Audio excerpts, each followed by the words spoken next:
Shri Venkateswara gold తాకట్టులో ఉన్న మీ బంగారాన్ని విడిపించి కొనబడును.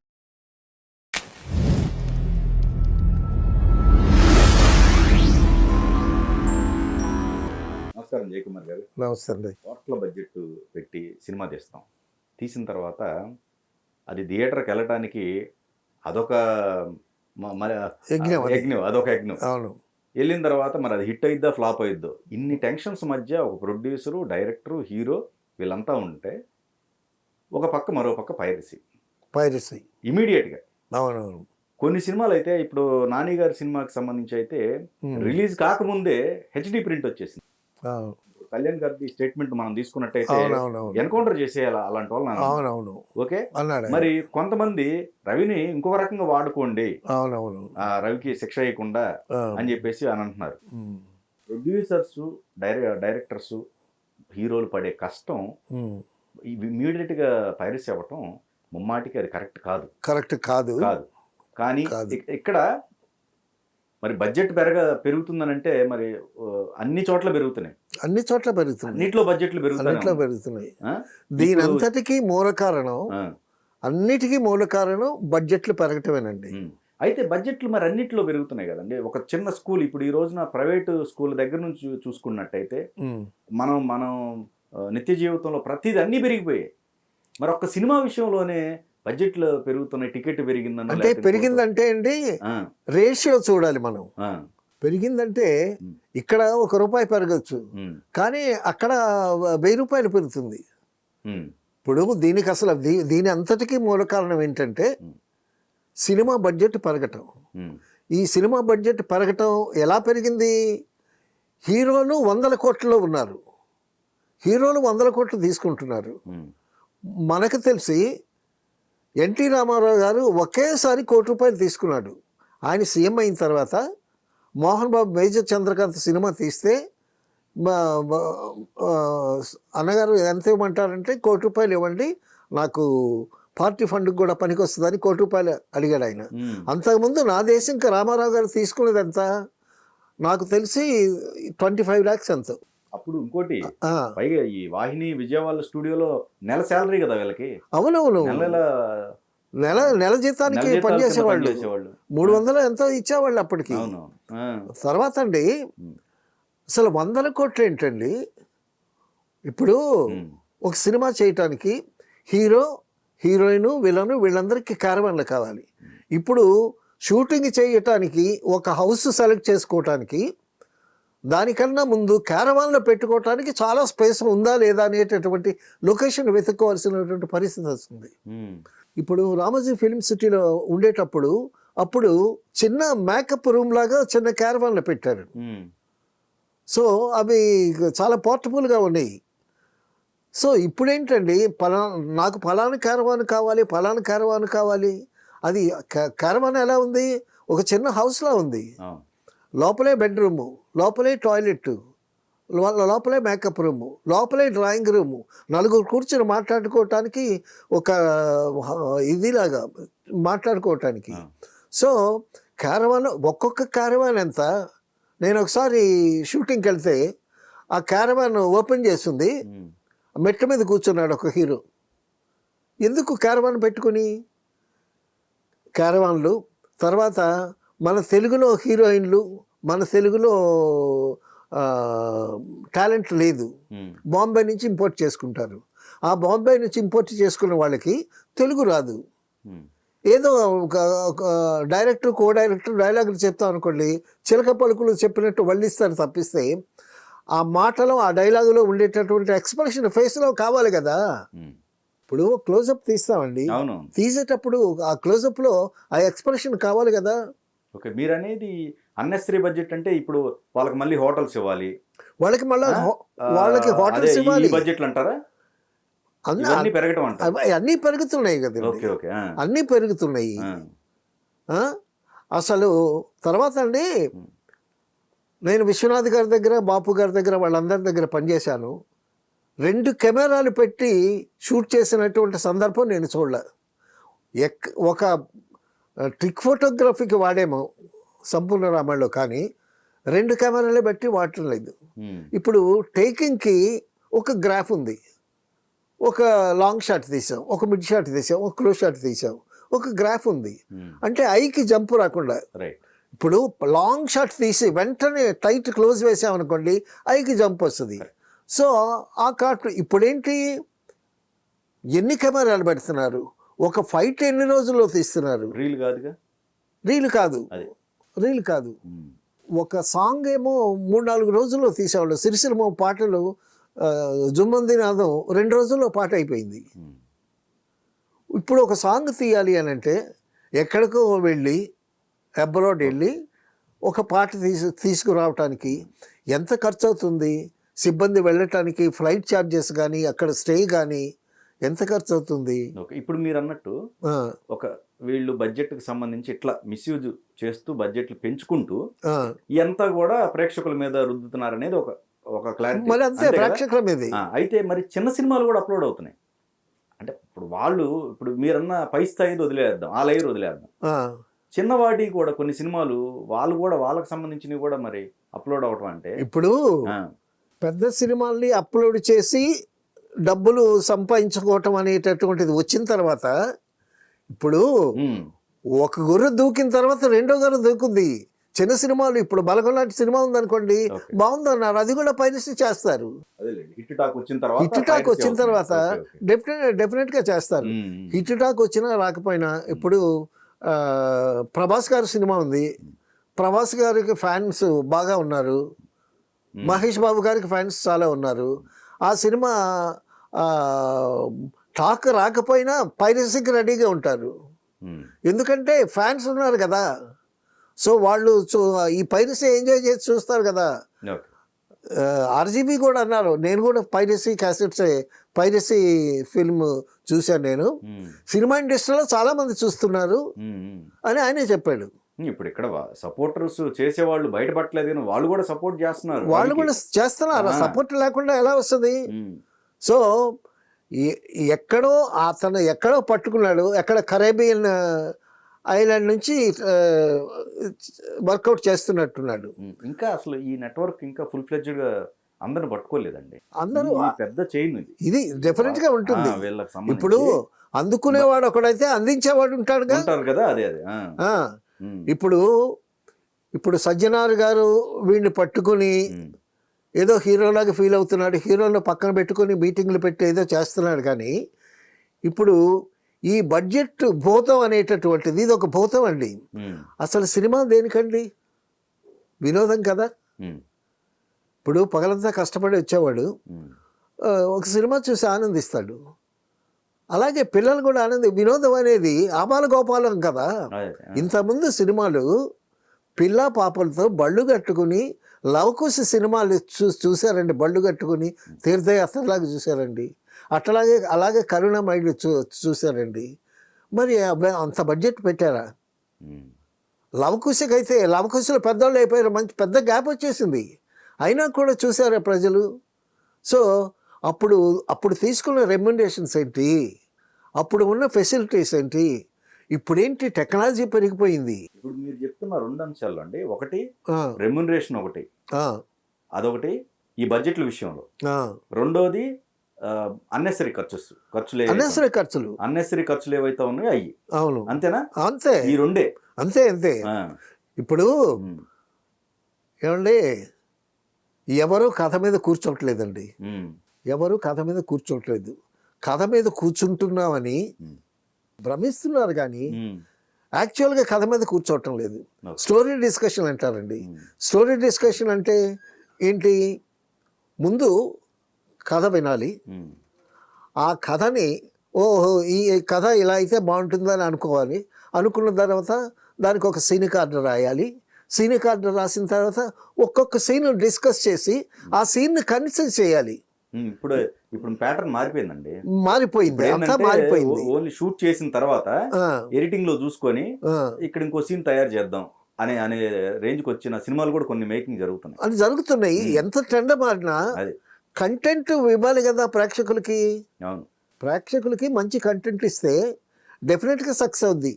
మీరు ప్రస్తుత సినిమాలండి 1 డే లేదా 1 వీక్ ఇదే టార్గెట్. 2 రోజులు ఆడితే డబ్బులు వచ్చే సినిమాలు అంతే. 1 డే షో 2 రోజులు ఆడిందా క్యాష్ చేసుకున్నావా, ఇప్పుడు అయిపోయింది. ఇప్పుడు ఏంటంటే అండి, డెఫినెట్గా అసలు సినిమా ఫీల్డ్ ఇలాగ కానీ ప్రయాణం చేస్తే భయంకరమైన స్లంప్ వచ్చి సినిమాలు లేనటువంటి పరిస్థితులు వస్తాయండి. ఇప్పుడేంటి, సింగిల్ థియేటర్స్ అన్నీ మల్టీప్లెక్స్లు అయిపోతున్నాయి, గోడౌన్స్లు అయిపోతున్నాయి, ఇంకేదో చేస్తున్నారు. సో పెద్ద పెద్ద థియేటర్సే ఉంటున్నాయి. ఆ పెద్ద పెద్ద థియేటర్స్కి వెళితే 500 టికెట్, రిలీజ్లో అయితే 1000-2000 పెట్టుకుంటున్నారు. ఫ్యాన్స్ అండి. అవును, మరి అది ఒక విధంగా దోపిడీ కాదా? ఇప్పుడు దాని మీదే వాళ్ళు కాఫీ 200 అండి, వాటర్ బాటిల్ 100 రూపాయలండి. తినుబండారాలు ఏమన్నా కొంటే అసలు ఒక ఫ్యామిలీ, ఒక 4 ఉన్న ఫ్యామిలీ కలిసి సినిమాకి వెళ్తే ఎంత అవుతుంది? ఇప్పుడు ఇదే అంశంలో ఇప్పుడు వాస్తవంగా రవికి ఇదే సపోర్ట్ వస్తుందండి ప్రేక్షకుల నుంచి. డెఫినెట్ గా, అందుకే రాబిన్ హుడ్ అంటున్నారు. రాబిన్ హుడ్ అంటారు. ఇప్పుడు government of the people, by the people, for the people.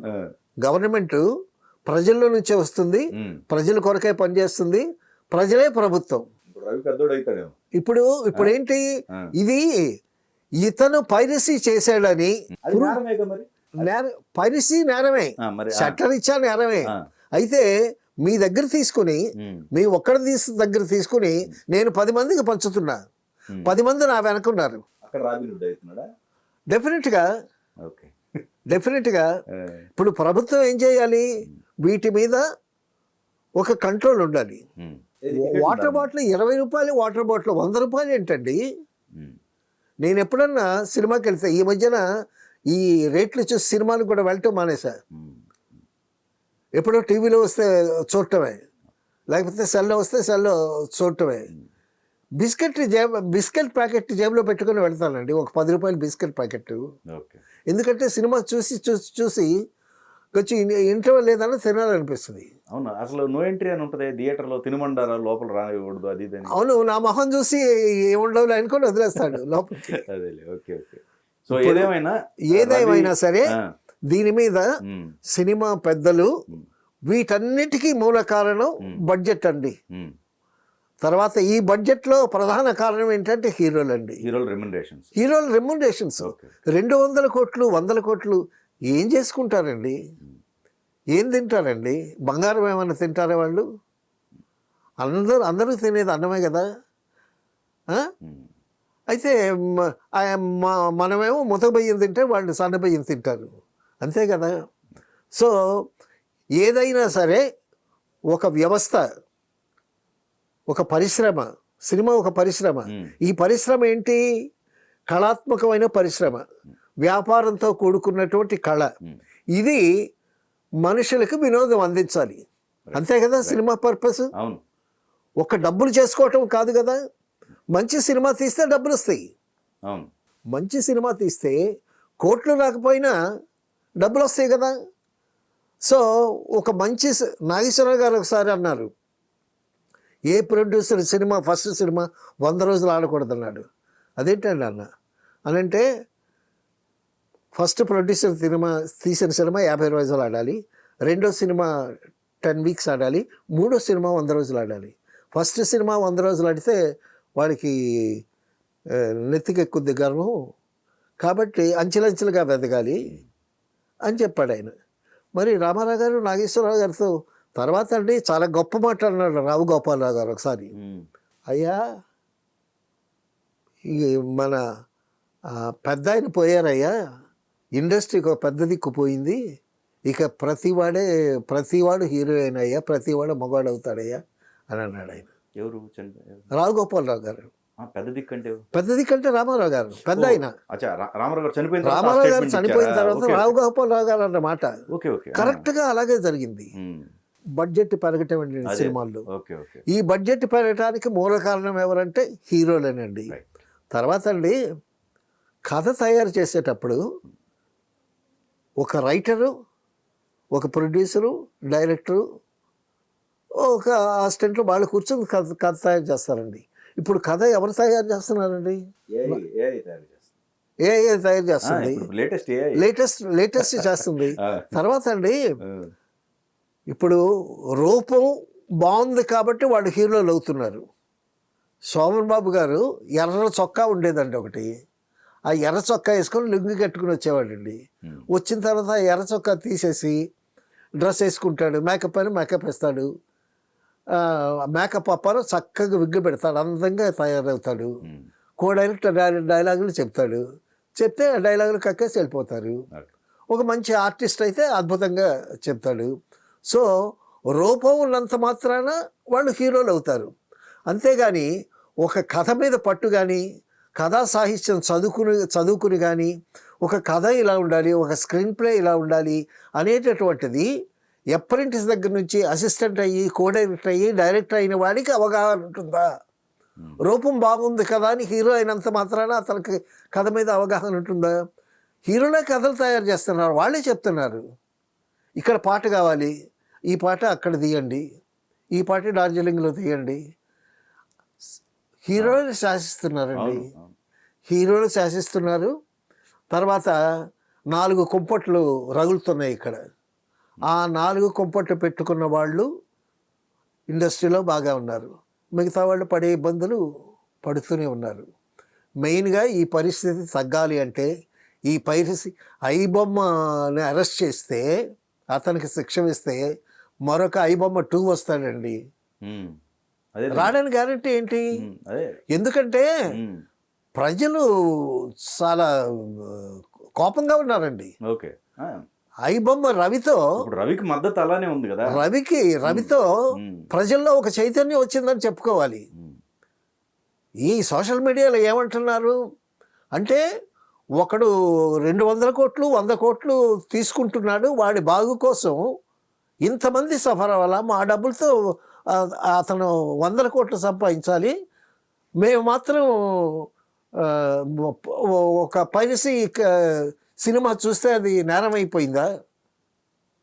IBomma చేసింది రవే, మా తీన్మార్ మల్లన్న అయితే నా సపోర్టు రవికే అంటున్నాడు. సో ప్రజల్లో కూడా ఒక భావోద్వేగం, ఒక చైతన్యం వచ్చిందని చెప్పుకోవాలి ఈ పరిస్థితుల్లో. ఎక్కడండి పరిశ్రమ ఎక్కడ? ఇంతకుముందు చెన్నైలో ఎలా ఉండేది, ఇక్కడికి వచ్చిన తర్వాత అనకూడదు కానీ మరీ దారుణం అయిపోయింది ఇండస్ట్రీ.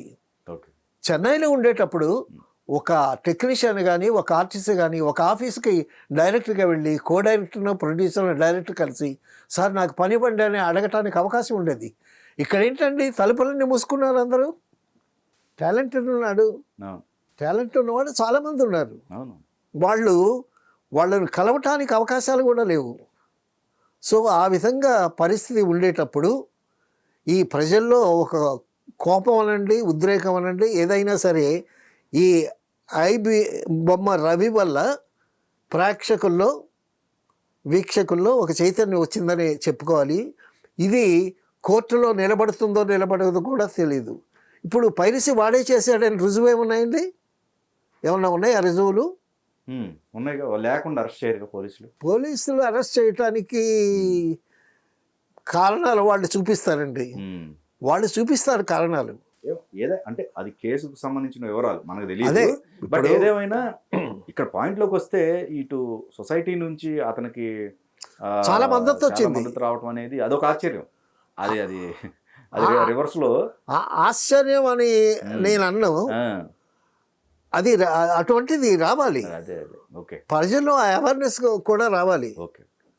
ఇప్పుడు ఒక వాటర్ బాటిల్ 20 రూపాయలు, వాటర్ బాటిల్ 100 రూపాయలు కొంటూ ఉంటే అక్కడ 80 రూపాయలు తేడాతో ఉంటే ఇక సినిమా ఏం చూస్తాడు? వినోదం ఎక్కడ ఉంటుంది? మరి ప్రభుత్వం ఏం చేస్తుంది? ఇప్పుడు సినిమా హీరోలు మేధావులు ఏం చేస్తున్నారు? ఈ విధంగా ఉంటే అసలు సినిమా ప్రజలే, సినిమా వాళ్ళే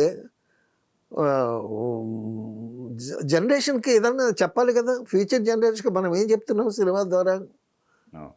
ఇప్పుడు చూసేవాళ్ళు కావచ్చు, వీక్షకులు కావచ్చు, సినిమా ఫ్యామిలీస్లో ఉండేటటువంటి బిడ్డలకు కావచ్చు, అసలు ఎంతవరకు ఈ ప్రయాణం, ఈ సినిమాలు, ఈ బడ్జెట్లు పెరగటం, ఇటువంటి పైరసీలు రావటం అంటే రవికే మీరు డెఫినెట్గా. సో అతను చేసింది నేరం అయితే, అతను చేసిన నేరం రుజువైతే, నేరానికి ఆధారాలు ఉంటేనే కోర్టు శిక్ష వేస్తుంది. ఓకే, ఆధారాలు ఎంతవరకు ఉన్నాయో ఇంకా తెలియాలి మనకి. అది తీసేద్దాం, ప్రొసీడింగ్స్ అవన్నీ డెఫినెట్గా నా మద్దతు మాత్రం ఐబొమ్మ రవికి. నేనే కాదు, హీరోలు మారాలంటారు. హీరోలు రెమ్యునరేషన్స్ తగ్గాలి, అదే బడ్జెట్ తగ్గాలి, బడ్జెట్లు తగ్గాలంటారు. ప్లాన్ బాగుండాలి, సినిమాకి చక్కగా ప్లాన్ వేసుకోవాలి. ప్రొడక్షన్ పెరుగుతుంది కదండి, ప్రొడక్షన్ ఏది తీసుకున్నా, చిన్నది తీసుకున్నా ఇప్పుడు వేలలో లక్షల రూపాయలలో ఉంటున్నాయి, ఏది తీసుకుంటున్నా. అవునండి, పవర్ అయినా అదే, ఎక్కడ తగ్గుతాయి బడ్జెట్లు? ఆ రేంజ్ లో తగ్గించుకోవాలనేటటువంటి మనసుంటే తగ్గుతాయండి. అది హీరోల చేతుల్లో ఉంది, వాళ్ళే చేయాలి. ఆ సినిమా పెద్దలు, పెద్ద హీరోస్ వాళ్ళు తలుచుకుంటే అవుద్ది. తర్వాత ప్రభుత్వం కూడా కాస్త ఇనిషియేటివ్ తీసుకుంటే ఇంకా బెటర్.